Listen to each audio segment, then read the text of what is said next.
Welcome to Nine's Corner. I hope you're doing well, feeling well, and I'm in a fantastic mood. I'm telling you, I know there's a lot of negativity out there. Oh, baby on the phone. Say hello. Say hi, everybody. I'm here to help Mom with her cards. I know there's a lot of negativity out there, but I'm telling you, I've had a couple, and like literally, I've had a couple of things that have happened to me that you would think would just add to the yuck of my day. But then it was sort of like, hold on now, stop. I am living authentically true to myself, and that's all I can control. So once I realized what I can control, I felt in control. And I'm telling you, remember a few months back, I told you how I had been in Red Deer in Alberta, and I had had a small surgery. And on our way home from the surgery, we got stopped by a police officer because our registration stickers were 6 days late. That was my fault because I had had a health issue. I'd been in and out of hospital, during that time. I said to the officer, I'm so sorry, here's my, I showed him my hospital band, the whole 9 yards. He looked at my husband and said, can I see your driver's license and insurance? And my husband has a foreign accent. He's Polish. And as soon as my husband spoke, the next thing he was asking for a breathalyzer. And I was shocked because, I know we gave up our rights in Canada when it comes to breathalyzers. Like they can just, if they can find any reason to stop your vehicle, they can give you a breathalyzer without question.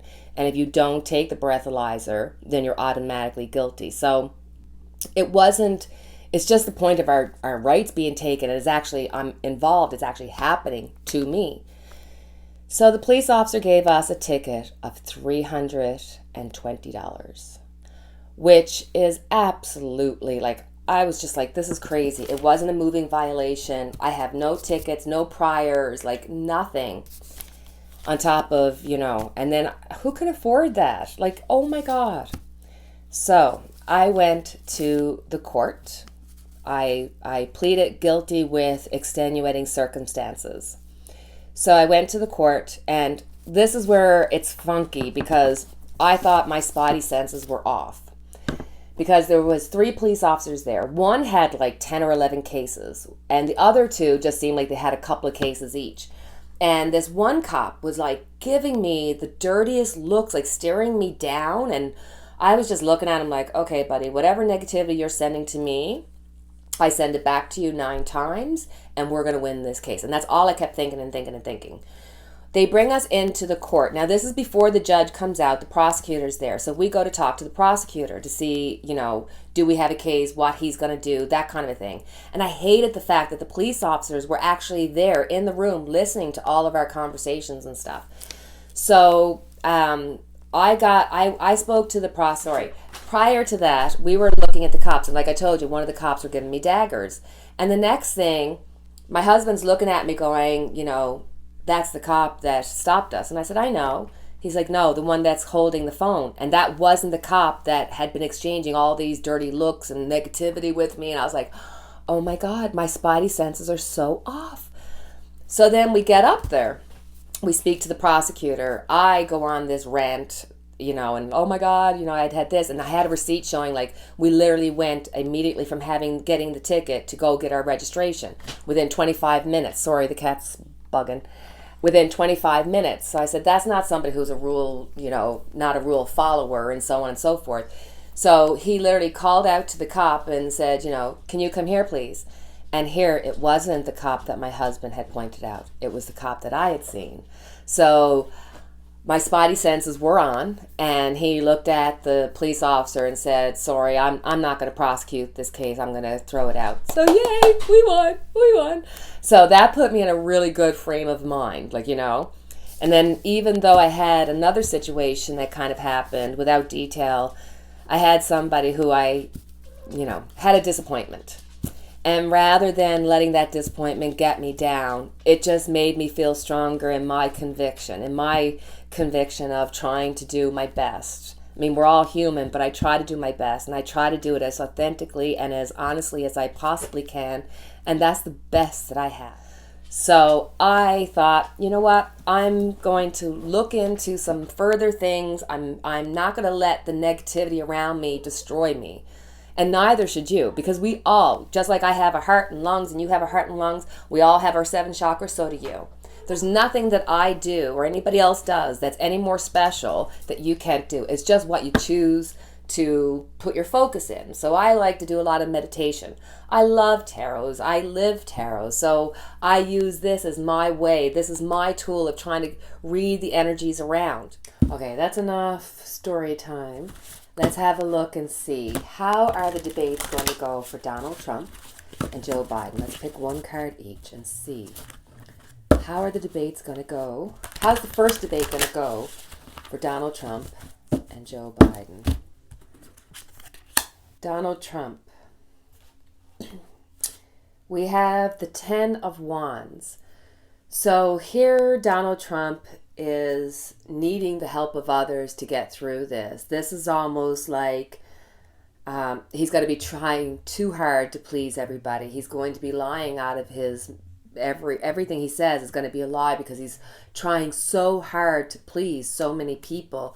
There's so much pressure. There's so much strain. There's so much hardship on him, and he's barely able to keep himself up above water.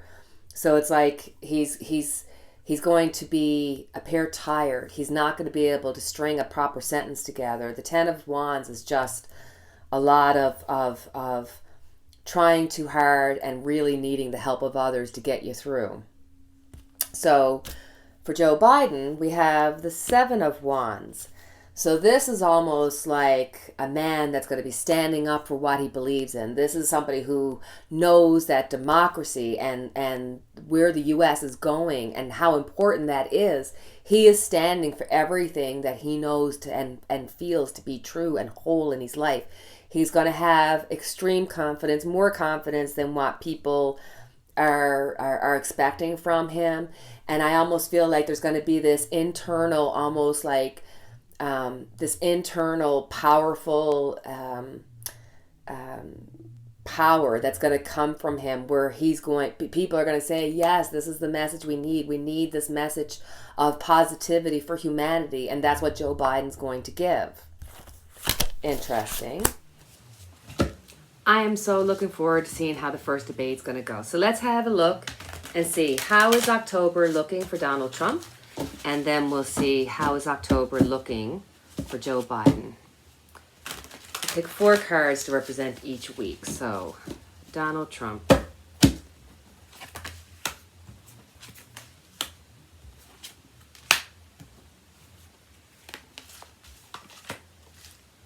Ooh, interesting, guys. Interesting. All right, so right from the beginning, we've got the beginning of October, we've got the Page of Swords. So there's going to be a challenge there. There's going to be information that's going to be coming out, whether that be documents, financial information, paper trail, legal documents. It's going to be legal. And this is going to be like, review your contracts, review your documents.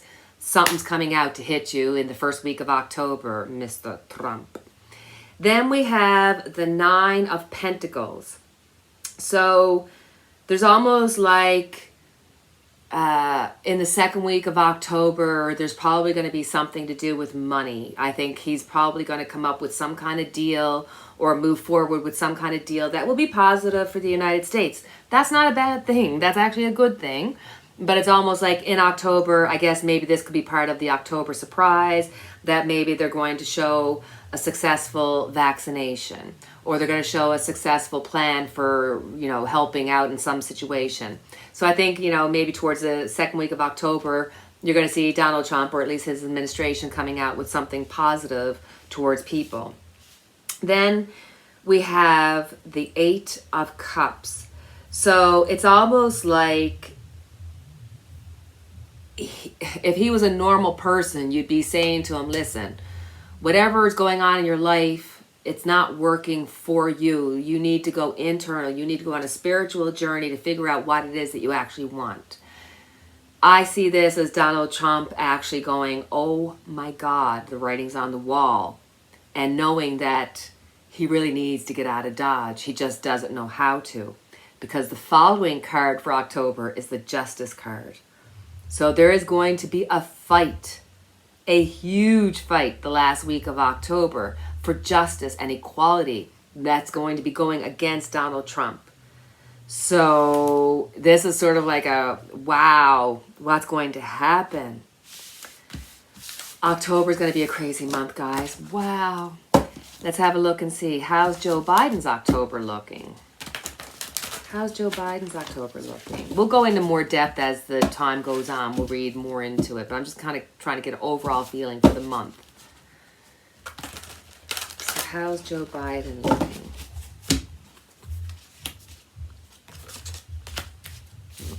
Ooh. Wow, guys. First card up is the Empress. So here we have somebody who's wanting to give. They have a motherly generosity. This is the guide, the want of the American people to have somebody who has character and has a moral compass, somebody that you can say, thank God this person's standing up for us. So I almost feel like because of this, he's going to have an abundance of resources. I think he's probably going to have a lot of money coming into his campaign. Then we have the Two of Cups. So I think at this point you're going to see him creating relationships. You're going to see more, you're going to get more taste of who's going to be doing what in his party. I think there's going to be some information coming out. I think there's going to be maybe some kind of announcement with him and Kamala Harris, that maybe there's something about the two of them that's going to come to the forefront in the second week of October. Then in the third week, we have the Two of Pentacles. So here it's really going to be about trying to balance out, money and power and all those things with the situation, because he and Miss Harris are not walking into an easy situation. They are walking into a catastrophe. So it's going to be really about trying to figure out how to balance things. And the more information they find about what's been going on, the more they're going to be trying to figure out, okay, how do we straighten this out? So I almost feel like this is them in a planning stage of how are we going to get things done. And you might start hearing more about their plans on how they're going to try to fix the economy or get on top of COVID or those types of things. I'm just here reading away and I realize the fourth card is the Tower. So there's going to be a sudden revelation at the end of October. I don't know if this is the October surprise. I don't know if this is a surprise that Biden and them are going to announce. But then I'm kind of thinking maybe with Trump having the Justice card at the end, that this could be like the change of your life, like this could be this could be the indication of a sudden revelation that's going to blow the political landscape apart. This could be Trump deciding, hey, I can't do this, or them going after Trump or something. Like, it's just, there's a Tower here. So what that means for the end of October, but it's almost like the opportunities will be there. Holy sugar. I don't know, guys. The Tower is there, though. So, you know what? Embrace the change. Embrace the newness of it. And, when the Tower comes, that just means that there's going to be, a revelation. This could be the actual result of the Justice card going after Donald Trump. I'm not quite sure. Interesting. Okay. All right. Let's see. How are you, my sweet darlings? How's your week going to be? What are the things that you should be looking at? What are the things that you should be concentrating on? Let's have a look in your cards. Would you like 1, 2, or 3? Would you like card 1, 2, or 3? If you chose number one, you chose the Three of Swords. The Three of Swords is all about letting go. Let go of your past. Release that does not serve you. Release those who harm you. If somebody is not fitting in with your values and your where you are in your life, if they're not matching your vibration, there's no harm in letting go. You always grow from every event, every situation, every person you come into. Just because something has a time and a season doesn't mean it didn't have a reason, right? So this is a time of really saying, you know what? Time heals all wounds. And this heartache that you've been going through, it's time to let it go and start healing. Because once you start healing, you're going to be able to take a rest, and then will come time for you to come into a better time and a better place and in a better attitude. And once you get into that place, then you're changing your vibration and you'll have more positive things coming to you. So this is saying let go, let God, or the universe, or whoever you believe in. But let go and let the past be the past. Live in the present moment. So if you chose number two, you got Temperance, which is very interesting because my first message was a message of letting go of the past, releasing that does not serve you, allowing for the things in your past to be let go so that you can make room for the newness and the good things that are coming into your future. This is letting go and letting God, letting the universe, letting whatever it is that you believe in, whether that be whatever, letting go of all that doesn't serve you and moving on. So it's really interesting. My first two messages are all about letting go and letting the process happen, knowing that this too shall pass and we'll be okay.